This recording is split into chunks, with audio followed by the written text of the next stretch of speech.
नमस्कार मित्रांनो. तर आज आपण कंजक्शन्स बद्दल जाणून घेऊया. कंजक्शन्स म्हणजेच उभय आणि अव्यय. तर कंजक्शन्सचा वापर कुठे होतो? तर कंजक्शन्स हे एक दोन शब्द किंवा वाक्यांना जोडण्याचं काम करतं. जसं की मी म्हटलं, मी विद्यार्थी आहे. पहिलं वाक्य काय? मी विद्यार्थी आहे. आणि दुसरं, राजू विद्यार्थी आहे. मी विद्यार्थी आहे आणि दुसरा काय? राजू विद्यार्थी आहे. म्हणजे दोन वाक्य झाले. हे काय साधारण वाक्य, साधे वाक्य. पण दोन्ही वाक्यांना जोडून आपण एकच वाक्य तयार करू शकतो. जसं की मी आणि राजू विद्यार्थी आहोत. मी आणि राजू विद्यार्थी आहोत म्हणजे याच्यात मी विद्यार्थी आहे हे पण आलं आणि राजू विद्यार्थी आहे हे पण आलं. म्हणजे दोन्ही वाक्य, हे पहिले जे दोन्ही वाक्य ते एकाच वाक्यात आले. मग आता इंग्लिश मध्ये लिहायचे तर कसे? I and Raju are students. Right? I आणि राजू आर स्टुडंट्स. मी आणि राजू विद्यार्थी आहोत. मग याच्यातलं जे अँड आहे तेच अँड काय? कंजक्शन. अँड काय आहे? तर हेच कंजक्शन आहे. ठीक आहे. मग त्याच्यामुळं अशी मोठाले वाक्य असतील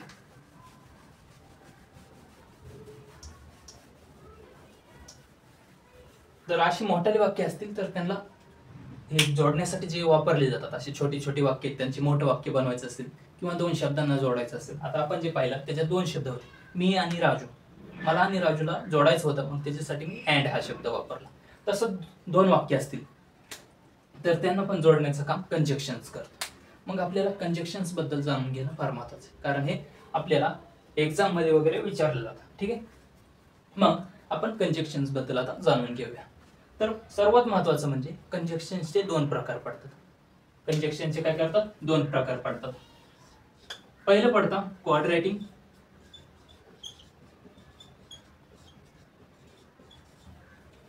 ठीक आहे. आणि दुसरा पडतो तो म्हणजे सबऑर्डिनेटिंग. ठीक आहे. तर अशा प्रकारे दोन प्रकार, एक क्वाड्रेटिंग, दुसरा सबऑर्डिनेटिंग. आता क्वाड्रेटिंग मध्ये काय राहतं? तर दोन्ही गोष्टींना सारखंच महत्व असतं. दोन्ही गोष्टींना सारखंच महत्व राहतं. म्हणजे दोन वाक्य असतील किंवा दोन शब्द असतील तर त्यांना सारखंच महत्व राहणार. आणि सबऑर्डिनेटिंग मध्ये एकाला महत्व जास्त राहतं आणि दुसऱ्याला कमी राहतं. ठीक आहे. मग एक शब्द असेल किंवा वाक्य असेल, दोन वाक्य असतील तर त्यातलं एक वाक्य जास्त महत्वाचं असेल आणि दुसरं कमी महत्वाचं असेल. तसंच क्वाड्रेटिंग मध्ये काय? दोन वाक्य असतील किंवा दोन शब्द असतील, दोघांनाही सारखंच महत्व असेल. जसं मी राजू आणि माझं उदाहरण दिलं, मी आणि राजू विद्यार्थी आहोत असं उदाहरण दिलं. मग त्यात मी विद्यार्थी आहे जितकं महत्वाचं आहे तेवढंच राजू विद्यार्थी आहे ते पण तेवढंच महत्वाचं आहे. मग ते याच्यात येणार कोणता शब्द होता? अँड. मग त्यात काय ना? अँड.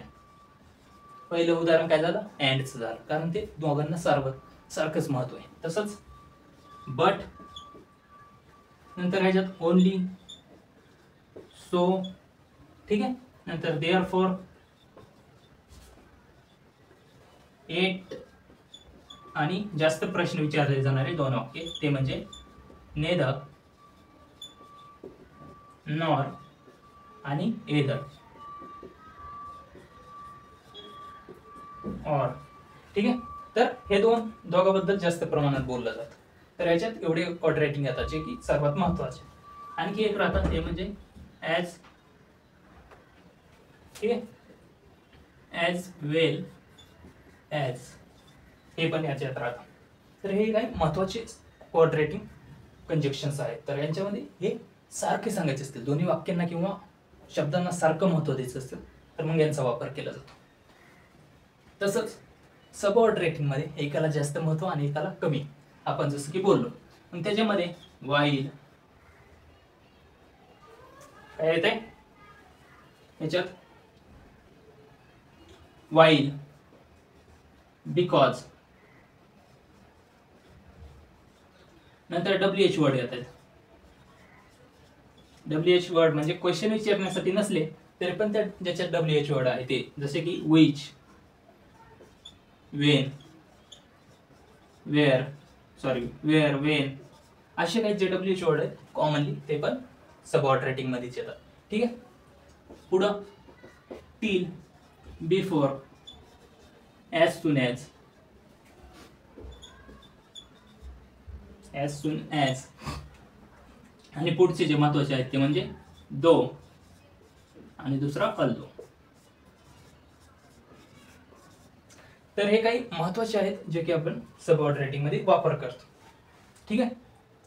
पुढे याच्यात अनलेस, इफ पण राहतो आणि टिल अशा काही गोष्टी याच्यात राहतात. मग हे काय सारखं महत्व असेल तर हे, आणि हे एकाला जास्त आणि एकाला कमी महत्व, तर असे काही आपण दोन प्रकार पाहतो. याच्यात काय सारखंच आहे, दोघांना सारखं महत्व आहे, आणि याच्यामध्ये एकाला जास्त आणि एकाला कमी महत्व. ठीक आहे. तर हे झाले प्रकारबद्दल. आता आणखी यात एक येतं ते नो सुनर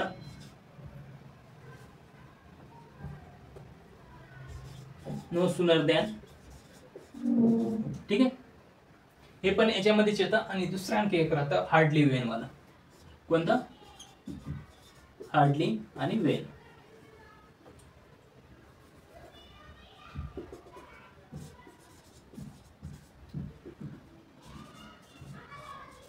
ठीक आहे. तर हे काही याच्यातले दुसरे जे उदाहरण आहेत जे महत्वाचे आहेत. हे शेवटचे 4 महत्वाचे आहेत. तसेच याच्यात पण हे 3 महत्वाचे शेवटचे. ठीक आहे. तर असे 2 प्रकार पडतात. तर आपण यातल्या काही जणांचा वापर कसा केला जातो ते बघूया.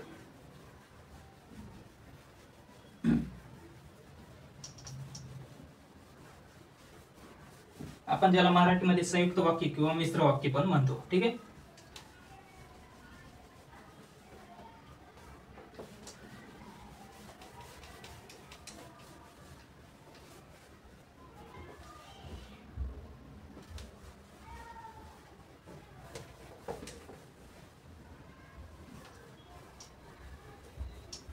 आपण आता अँड बद्दल जाणून घेऊया. कोणतं? अँड. आता अँड हे जर वाक्य सारखे असतील, पुढचं सारखंच असेल, जसं की मी म्हटलं होतं आय आणि राजू बद्दल घेतलं होतं, तर आपण आता दोघांचे नाव घेऊया. आता Raju and Mahesh are students. असं म्हटलंय Raju and Mahesh are student. Raju आणि महेश विद्यार्थी आहेत.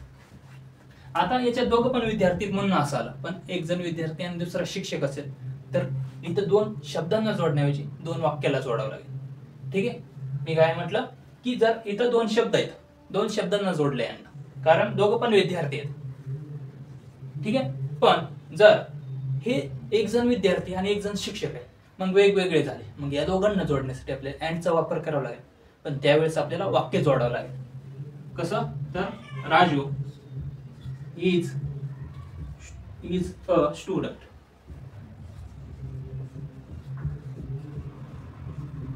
And Mahesh is a teacher. Raju is a student हे झालं एक वाक्य. आणि दुसरं वाक्य काय? Mahesh is a teacher. हे 2 वाक्य जोडण्यासाठी आपण अँडचा वापर केला, कारण दोघं वेगवेगळे आहेत. एक जण शिक्षक आहे आणि दुसरा विद्यार्थी आहे. पण याच्यामध्ये दोघं सारखेच असल्यामुळे आपण शब्द जोडले गेले आणि याच्यामध्ये वाक्य जोडले गेले. ठीक आहे. जसं की मी कंजक्शन बद्दल बोललो होतो की एकतर ते शब्द जोडण्यासाठी किंवा वाक्य जोडण्यासाठी वापरले जातात, तर आपण ते बघू शकतो. ठीक आहे. तर हे झाला अँडचा वापर. आता पुढं बघूया. पुढं आपण वापरतो तो म्हणजे बट. पुढं काय वापरतो? बट. आपण बोलत असतो काहीतरी की समजा मी तिथं गेलतो पण तिथले मुलं अगोदरच गेलते असं सांगायचं असतं. ठीक आहे. किंवा मी शाळेत जात होतो पण हुशार नव्हतो, मग ह्याच्यात जे येते पण, परंतु ह्या ज्या गोष्टी ते आपण बट न बोलतो. जसं की आय वॉज अ स्टुडंट किंवा I was a topper, I was a clever student. मी हुशार मुलगा होतो, but I didn't get prize. I was a clever student, मी हुशार मुलगा होतो, but I didn't get prize, मला प्राइज भेटलं नाही. ठीक आहे. मग याच्यात जे वेगवेगळे म्हणजे विरुद्ध गोष्टी, हुशार होतो पण प्राइज भेटला नाही, म्हणजे विरुद्ध गोष्टी सांगायच्या असतील तर आपण बटचा वापर करतोय. ठीक आहे. आणि दोन्ही वाक्यांना सारखंच महत्व आहे. मी हुशार मुलगा विद्यार्थी होतो, तसंच याला पण तेवढंच महत्व आहे की मला प्राइज भेटलं नाही. ठीक आहे. आता हे झालं बटबद्दल. आता हे दोन्ही जे पाहिले आपण ते कोऑर्डिनेटिंग कंजक्शन्स होते. ठीक आहे. आता पुढं वापरलं जातं ॲज वेल ॲज. पुढं काय ॲज वेल ॲज, त्याच्या अगोदर आपण ॲज किंवा सो घेऊया. ठीक आहे. I was late, so teacher angry, काय angry on me,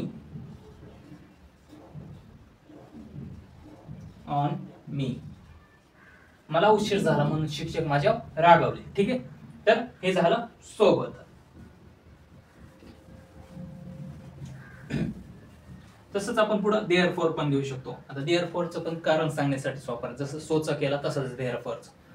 ठीक आहे. त्याच्यामुळे आपण दोघांना सोबत ठेवू शकतो. पुढं नेदर नॉर आणि एदर ऑर हे दोन येत आहेत महत्वाचे. कोणतं? NEIT, neither nor. याचे दोन शब्द आले, नेदर आणि नॉर. मग कसं होईल? आता मला म्हणायचंय राम खेळत नव्हता, राम वॉजंट प्लेइंग. ठीक आहे. राम वॉजंट प्लेइंग आणि दुसरा महेश वॉजंट प्लेइंग. ठीक आहे. मग ह्याचं कसं होईल? राम पण खेळत नव्हता आणि महेश पण खेळत नव्हता. तर आता हे कसं सांगणार आपण? Neither Ram nor Mahesh were playing. ठीक आहे. आता वरच्यात काय म्हटलंय? राम वॉजंट प्लेइंग, राम खेळत नव्हता. दुसरं काय? महेश वॉजंट प्लेइंग, महेश पण खेळत नव्हता. आता राम खेळत नव्हता, महेश पण खेळत नव्हता असं सांगायचं. मग दोघंही खेळत नाहीत, हे कसं सांगणार? Neither Ram nor Mahesh. इथं काय ऑर नाही तर नॉर, एन लागलेले. ठीक आहे. तर इथं नॉर आहे, नेदरचं पुढं नॉर आलंय, म्हणजेच एन. इथं पण एन आहे, इथं पण एन आहे. ठीक आहे. Neither Ram nor Mahesh were playing. आता इथं वॉजंट आहे, निगेटिव्ह आहे हे क्वेश्चन. हे काय निगेटिव्ह आहे दोन्ही बी.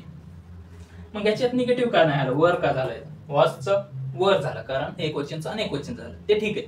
पण पुढं नॉट हे जे निगेटिव्ह लागले ते इथं लागलं नाही. त्याचं कारण हे की नेदर नॉर हे स्वतःच निगेटिव्ह आहे.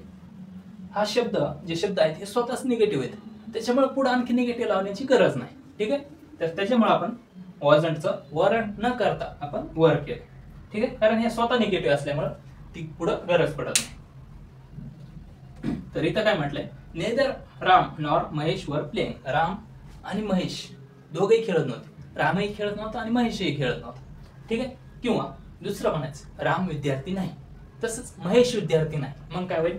Neither Ram nor Mahesh are students. ठीक आहे. तर अशा प्रकारे नेदरचा वापर केला जातो. नेदर म्हणजे काय? तर दोघंही नाही. नेदर कशासाठी वापर केला जातो? तर दोघंही नाही असं सांगण्यासाठी. मग त्याच्यासाठी सिंपल वाक्य असेल ते कसलं असं पाहिजे? निगेटिव्ह. आता हे निगेटिव्ह आहे दोन्ही, त्याच्यामुळे आपल्याला नेदर नॉर वापरलं. ठीक आहे. आता दुसरं येतं एदर ऑर. दुसरं काय?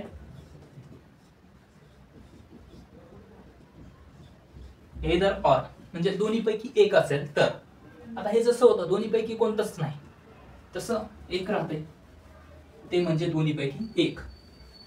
काय? आता दोन्ही पैकी एक घ्यायचं आपल्याला. आता दोन्हीपैकी एक आहे. इथं काय होतं, दोन्ही होते. अँड वापरलं म्हणजे दोघंही होते.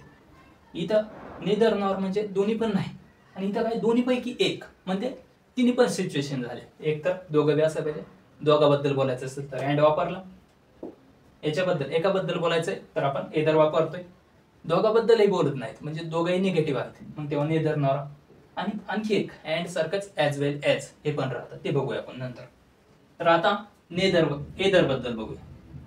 मी म्हटलं राम इज अ स्टुडंट.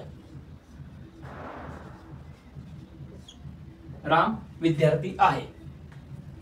मग दुसरा घेतलाय महेश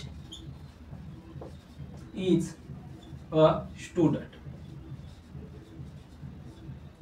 दोघेही विद्यार्थी असू शकतात, त्याच्यामुळे आपण अँडचा वापर केला. ठीक आहे, मग यांच्यासाठी आपण अँडचा वापर केला. कशाचा? अँड. कारण दोघं पण विद्यार्थी असू शकतात, पण यांच्यापैकी टॉपर एकच जण असणार.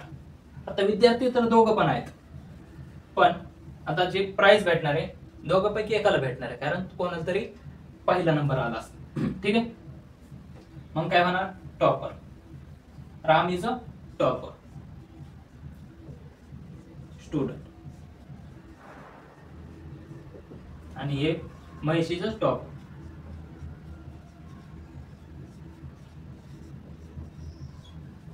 एकतर राम टॉपर असेल किंवा महेश टॉपर असेल, दोघं पण असू शकत नाही. मग अशा वेळेस दोघांपैकी एकाबद्दल बोलायचं असेल तर मग आपल्याला एदर ऑरचा वापर करावा लागेल. तो कसा करणार? एदर राम और महेश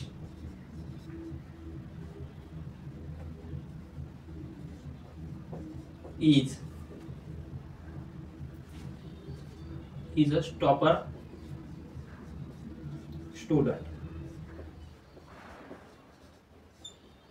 ठीक है, इधर राम और Mahesh is a topper student.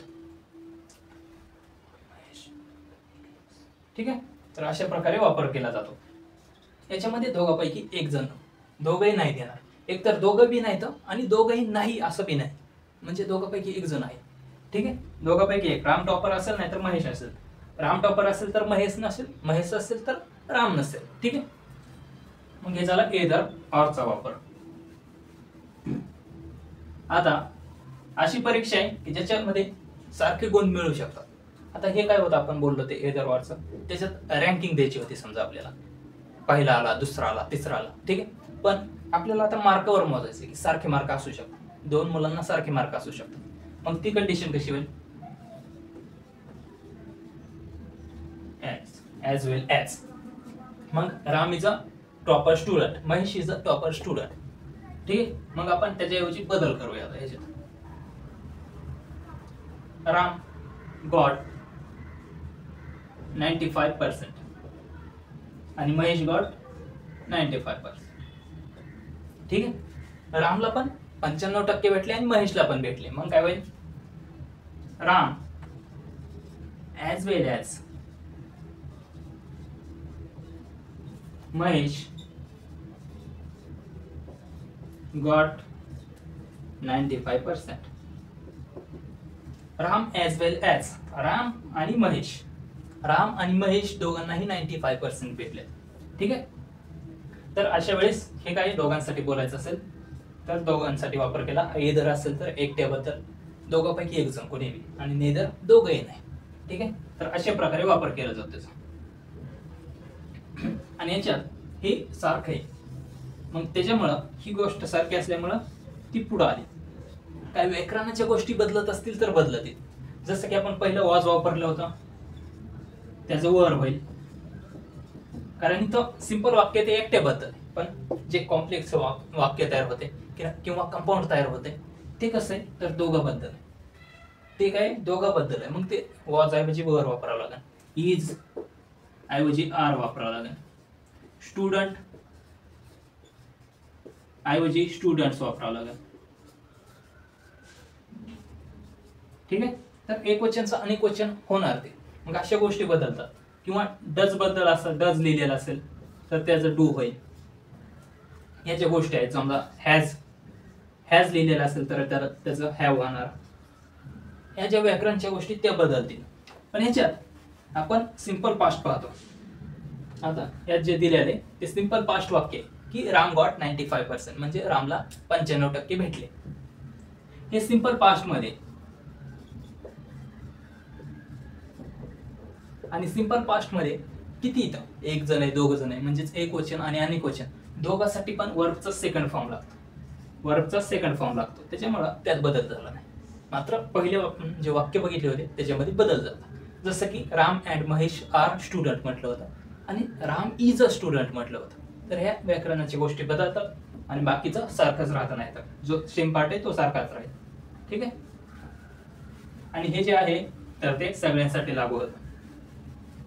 जो सारखा पार्ट आहे तो तसंच राहण्याचे नियम आहे, तो सगळ्यांसाठीच लागू होतो जवळपास. ठीक आहे. आता हे आपण कॉमन बघितले. कशाबद्दल, तर हे क्वाड्रेटिंग कंपाऊंड आहे. त्याच्यात बट अँड हे जे येत आहे, त्याच्यानंतर देअरफॉर येते, सो येते. तर हे कारण सांगण्यासाठी ते दोघं. आणि खालचे आहेत ते तर दोघांबद्दल बोलायचं असेल, दोघंही नसतील, दोघांपैकी एक असेल किंवा दोघं असतील तर यांच्यामध्ये सांगायचं असेल. ठीक आहे. तसंच हिन्स, देअरफॉर तर आपण घेतलेलं आहे, किंवा हाऊएव्हर या पण गोष्टी याच्यात येतात. ठीक आहे. तर त्यांना असाच रूल लागू होतो. आता आपण पुढचे काही शब्द बघूया आणि आपण इथंच थांबू नंतर. तर नो सुनर दॅन, नंतर हार्डली, वेन हे जे येत आहेत ते सबऑर्डरेटिंग आहे. ठीक आहे. आता सबऑर्डरेटिंग बद्दल बघूया काय.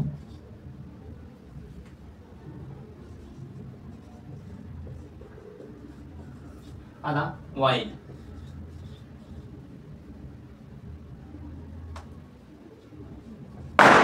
आता वाईल मध्ये बोलायचं झालं तर आपण एक वाक्य चालू क्रिया आहे, एक अशी चालू क्रिया आणि त्यात एखादी खटकन घडून जाते, तर त्याच्या वेळेस वाईल येते. जसं की when I was study, Wien बद्दल सॉरी आपण हे वेन बद्दल बोलतो. आपण WH वर्ड बद्दल पण यातच बोलतोय. वेन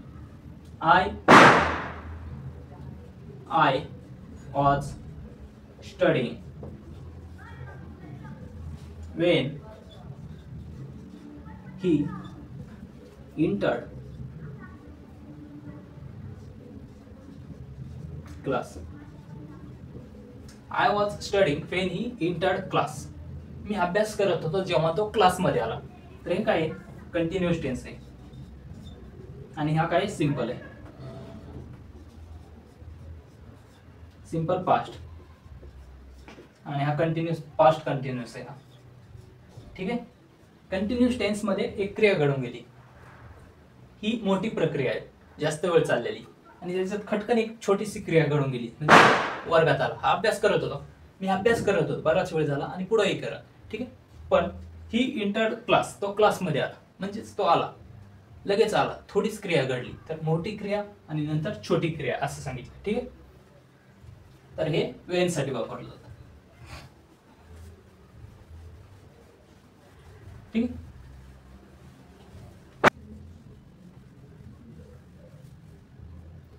आता आपण इथंच थांबूया आणि आपण लवकर भेटू. धन्यवाद.